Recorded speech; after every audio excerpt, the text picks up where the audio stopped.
Good morning, students. Welcome to the statistics class once again. In the previous classes, we learned about how we can extract a sampling. We can extract a sample. An extraction of sample from the population is called a sampling. And we learned three methods of sampling: systematic sampling, then simple random sampling, and stratified sampling. These are the three methods that we learned. Okay, so let's proceed further, students. Let's move on for the last concept, the very last concept in this whole of organization of data. So in the field of inquiry or in the statistical investigation, students, and when we are doing sampling, there are some errors that we come across, and errors happen, students. Okay, sometimes they are inevitable, unavoidable. We cannot do anything. And we need to understand what can be those errors and what are the errors that we come across. So first thing, let us understand what is called as statistical error or what is called as sampling error. Because when we are doing a sampling technique, students, when we are extracting a sampling, we may come across with errors, and that is bound, that is definite. So we need to understand what is this sampling error and what is this statistical error. Okay, now any difference between, when we are doing statistical analysis, students, okay, so when we have to estimate a value, when we have to tell about any particular value, say for example, based on the amount of rainfall which happened last 4 months, okay, based on the amount of rainfall, average amount of rainfall per month in Hubli city, based on that, and if I say the average value happens to be somewhere around 4 centimeters, 5 centimeters rainfall every month we come across, then I say in the next month also, this coming month, maybe this month of October or November, you may receive again 5 to 6 centimeters rainfall is what my estimation is. But estimated value is 5 to 6 centimeters, but when it comes to the reality, the actual amount of rainfall that took place is something around 3 centimeters. I have estimated to 6 centimeters and the actual rainfall happened to be 3 centimeters. There is a difference. There is a difference between estimated value and the actual value. Is it right? Yes? Yes, there is a difference between the estimated, what I estimated, and what actually we have seen it. So the difference between the estimated value and the actual value is called as statistical error, or it is called as sampling error. Okay, so we may do this kind of errors. The errors will be marginal, okay, very marginal, students, not very huge. Then when we are huge, then it is not the statistics. That's what you can say. The errors will be very marginal, students, very small, but they are going to happen, students. They are going to be there, right? And that errors is what we need to understand. Why these errors can happen, right? Why these errors can take place? What are the causes of these errors? So number one, they said one of the cause of errors is the errors of origin. They said, students, errors of origin. The first cause is the errors of origin. The second cause is errors of inadequacy. The third is the errors of manipulation, they said. In other words, because of some origin, because of inadequacy, because of some manipulation, there are some errors that are taking place. Like what is this, for example? For example, I could say that if ever we use improper statistical units, if you are using improper statistical units, and if ever there is fault in the questionnaire, if there is a fault in the questionnaire, and if you are using improper statistical units, and when we don't, when we have that questionnaire to be faulty, right, definitely we are going to come across with this kind of an error, which is called as error of origin, students. Right? What is it? Error of origin? They said is just because of what? Just because of improper definition of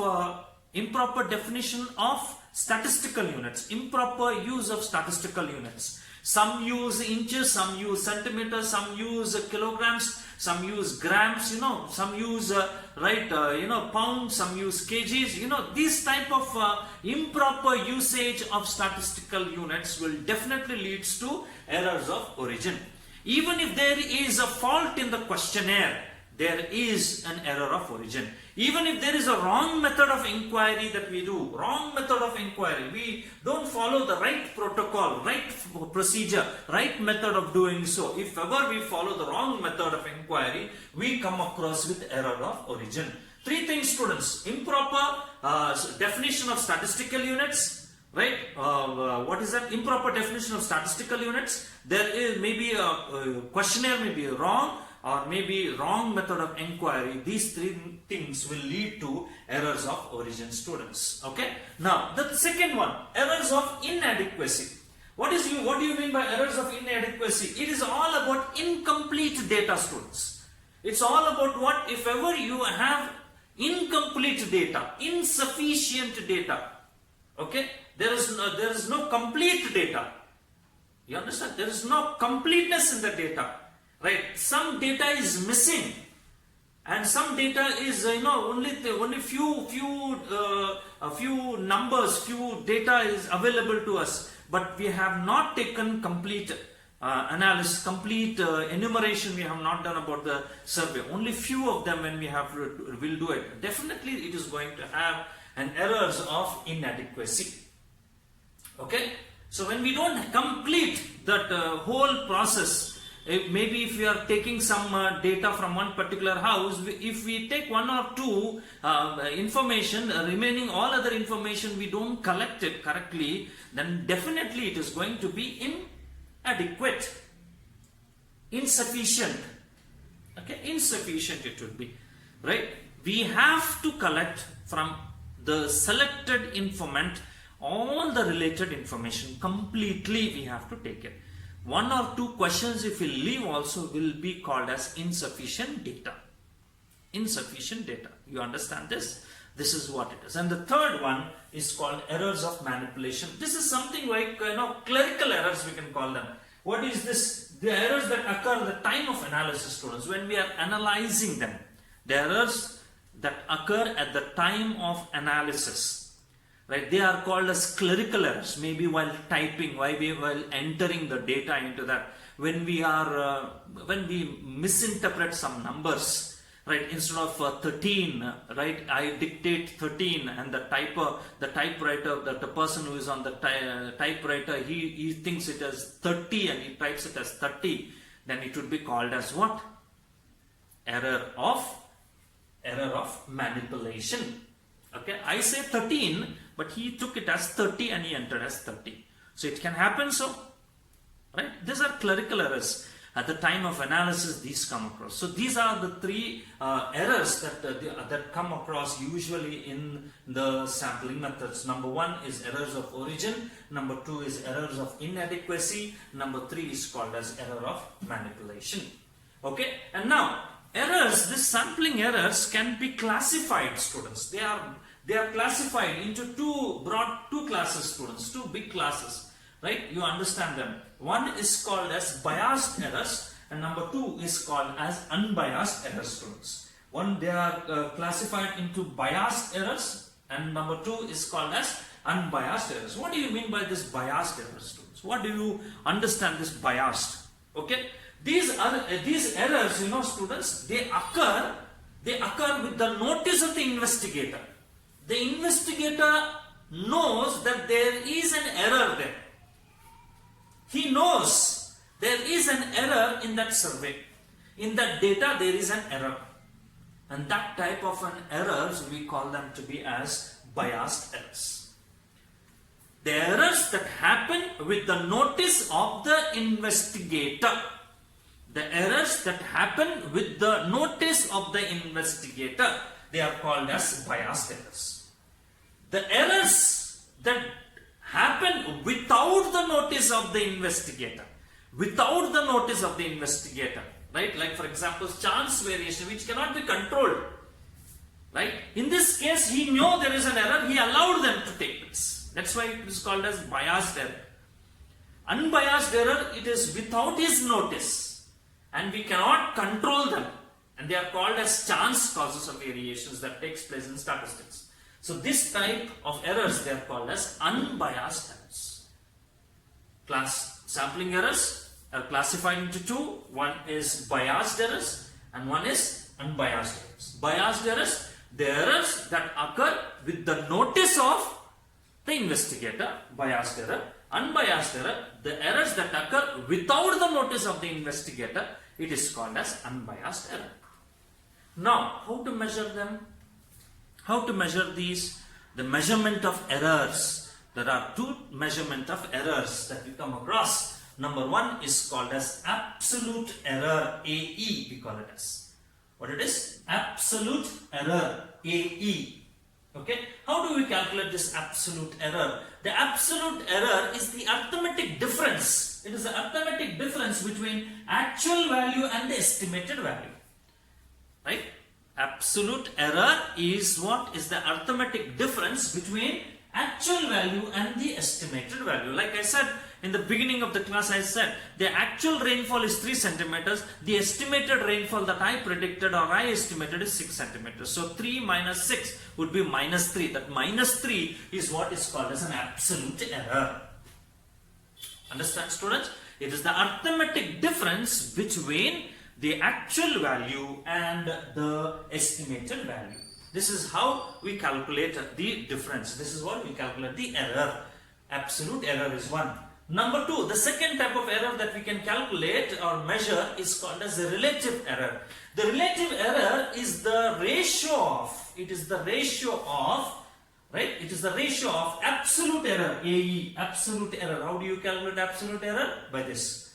The ratio of absolute error and the estimated value is called as the relative error. The relative error can be calculated as the ratio of the absolute error and the estimated value, students. So these things are in store for you in your syllabus and in this second chapter of this organization of data, students. Okay, so here ends the whole of this first PUC's second chapter, that is organization of data. In that one of that, I also want to mention something called as pilot survey, students. You know, pilot survey. Okay, so any survey, we call this as a pilot survey, students. Okay, you understand this? What do you mean by pilot survey? Okay, so what we do is, students, when most of the times after we finishing off all this census enumeration and all that, we do it. So we need to understand that most of the times we need to conduct a survey. Okay, without that we cannot do it. You remember this? A survey, generally we do it conducted before actually going into the field. Before actually going into the field, okay, we prepare all the questionnaires, right? We don't know whether it will be effective or not. So what we do is, before we going into the field and once you go into the field, then you collect the data. There you come to know there is some kind of a problem. There you cannot do any changes. So for that sake, what you need to do is, among your friend circle, among your relatives only, conduct this inquiry. Send this question paper, this is questionnaire to those people and ask them to fill. So this is what happens, once they start filling that questionnaire, they will come to know, or you will come to know, what are the drawbacks in the questionnaire, what are the mistakes that are there in the questionnaire, what type of questions should have been asked because they are not understanding them correctly. So you will come to know that. So this type of survey, before entering into the main survey, this type of a small survey that you do among your colleagues or friends or your relatives, this type of a survey will be called as a pilot survey, students. Before the general survey, a small survey that will be conducted will be always called as a pilot survey. Okay, so these are the things that are in store for you, students, and I hope you will follow these things and read them, study them and practice them, students. This is the second lesson completed.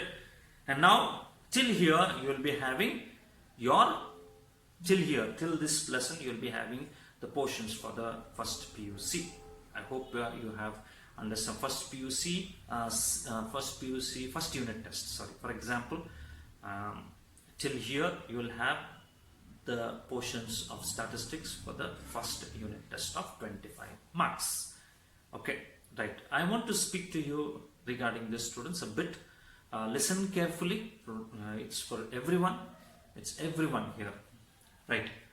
We don't know when our colleges resume, students. We don't know when we come back to the schools and colleges.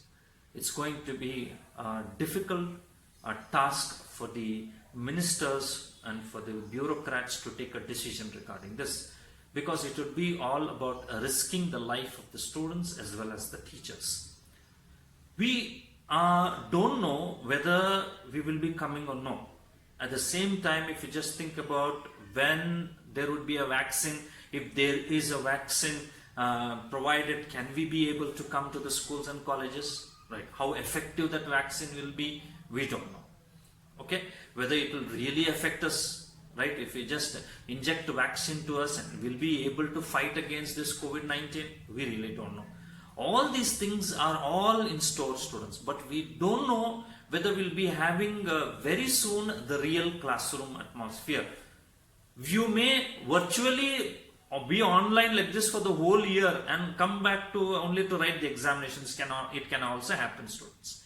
I'm telling it can also happen in this way, that we may go on like this only. So whatever portions are completed till March will complete. After that they will say conduct the examination once and then declare the results. That's also they may say, instead of bringing you to the classroom, they also can say. So students, keep it in your mind. So whatever is in your way right now, coming in your way, utilize it correctly. Study well, students. Don't wait for an auspicious day or don't wait for an auspicious moment to see that, okay, from then onwards I will start studying. Let that happen, I will start studying. Let this festival get over, I will start studying. Let full moon day come, I will start studying. Let there be no moon also, I will start studying. In that case, you don't wait for any auspicious day. Every day is the best day of your life. Every day is the right day of your life. And every moment is a moment that you have to live the best and give your best, students. Okay, so this is an opportunity for you to be at home and study, students. Make sure that you're not wasting your time. Make sure you're not wasting the time in playing all internet games, because mobile is in your hand. In the name of watching the classes, or in the name of coming and the live and all, you tell your parents, I'm watching my classes. In that name, you simply open up YouTube, other YouTube videos, go to TikTok or go to some other videos, Facebook, Instagrams, right, and internet games. Get involved into that and simply divert your mind instead of main thing. Instead of focusing on studies, focusing on something else and wasting your time, energy, data, everything, all will be lost. At the end, what you will be left out? Will be left out nothing, only to scratch your head and say, I wish I could have done.